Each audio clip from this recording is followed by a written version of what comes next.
Now that the S&P 500 has crossed 5,000, let's check in with Michele Schneider. She's the Chief Market Strategist at MarketGauge. I think what's on everybody's mind, Mich, is what's next for this market? Well, one of the things that we're seeing is the rotation, finally, into small caps. Retail basically led the charge, transportation as well. So those inside sectors I love to talk about are finally getting some traction. They're still nowhere near where the Qs and the S&Ps are. We're not talking new all-time highs like we are there.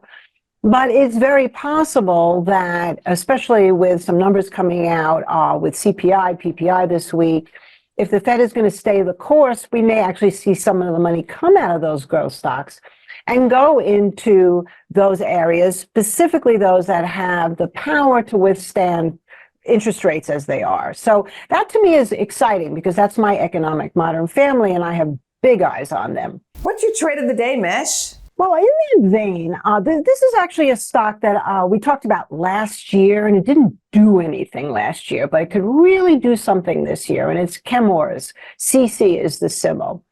And the reason why I'm very interested in it, and I was last year, was because it is a producer of Teflon.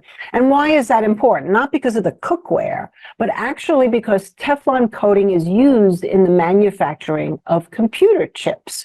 And considering the chip craze and how important they are for everything, and including AI, that company, which I know has booked out orders for years in advance, the stock price hasn't reflected it. So it's trading at around 31 right now. And I would think that it's popped over some good support areas now. Well, was resistance, now support.